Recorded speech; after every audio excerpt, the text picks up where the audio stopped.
तर हाय नमस्कार मंडळी. तर हे बघा, आज ना पिल्लूचं ॲडमिशन घ्यायला आम्ही रिक्षानं चाललो होतो आणि स्कूल पण बघून यायचं होतं आणि ॲडमिशन पण घ्यायचे होते, कारण आता ॲडमिशन्स ओपन झालेले आहेत. RTचे पण फॉर्म सुटलेले आहेत. त्याच्यामुळे म्हणलं पटकन शाळा आधी चूज करूया. एकदा शाळा चूज झाली का त्याच्यानुसार मग त्या RTच्या फॉर्ममध्ये त्या शाळेचं नाव टाका येतं. एकदा आपल्याला आवडली का तिथली फी वगैरे, तिथलं ग्राउंड, तिथलं जे काही आहे ते, म्हणजे सगळ्या ज्या काही गोष्टी असतात आपल्याला, ज्या हव्या असतात बाबा, व्यवस्थित शिक्षक स्टाफ, जे काही वस्तू असतात त्या, आणि व्हॅन वगैरे जे काही जुळतं आहे का हे सगळं काही बघून आपण म्हणजे विचार करू. तर आता कुठंही जायचं म्हणलं ना, साधं पिलू ज्यावेळेस छोटा होता ना, तेव्हा वॅक्सिन जरी लावायचं म्हणलं ना पिलूला, तरी पप्पा आमच्या सोबत नसतात कधीच. आम्ही एकटंच जातो आणि आम्ही एकटंच येतो.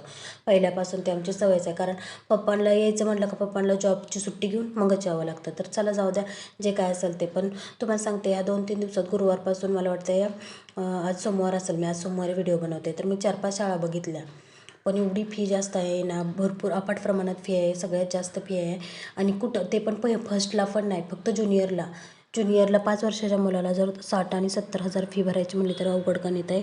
तुम्हाला सांगते, इथं त्यांनी मला ना तिन्ही पण शाळेत ॲडमिशन म्हणजे आपण ॲडमिशनचा फॉर्म भरून घेतो ना, तीच फी त्यांनी 1,000 रुपये सांगितली होती त्या फॉर्मची. त्याच्यानंतर ना ॲडमिशनची फी सांगितली होती त्यांनी 5,000 रुपये. 2-3 शाळेमध्ये सेमच होती. पण त्याच्यानंतर जे काय आपण थोडक्यात मराठी भाषेत आपलं डोनेशन म्हणतो की नाही, ते सगळं मला 43,000 रुपये सांगितलं होतं. आणि बूट, सॉक्स, शूज म्हणजे गणवेश, त्याचं 8,000 की 10,000च्या आसपास, असं प्रत्येक शाळेचं वेगळं होतं. एका शाळेचं 7,000 होतं, एकाचं 6,000 रुपये. माझ्याकडे अशा 4-5 पावत्या आहेत. पण जाऊ द्या, प्रत्येक कॉलेजचं किंवा शाळेचं जे काही शाळा आहे त्यांचं नाव घ्यायचं म्हणलं तर अवघड काम आहे. इंग्लिश मिडियम आहे, ठीक आहे, मान्य आहे बाबा, सिटीत आहे ते पण मान्य आहे. पण अफाट एवढं म्हणजे मिडल क्लास लोकांना एवढं लुटायचं म्हणजे खूप अवघड काम आहे. खरं तर मला असं वाटतं की आपली जी जी जुनी शाळा होती ना, मराठी शाळा, एकदम भारी, एकदम मस्त. सगळ्या गोष्टी तिथंही होत्या. मस्त अशा मुलांना शिकाय मिळत होत्या.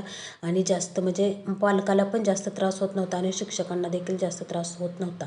ॲन्युअल डे गॅदरिंग याची फी एक्स्ट्रा लागेल आणि जे काही चार्जेस असतील ते एक्स्ट्रा लागतील. तर तुम्हाला काय वाटतं, इंग्लिश मिडियमला टाकावं का मराठी मिडियमला टाकावं, नक्की सांगा.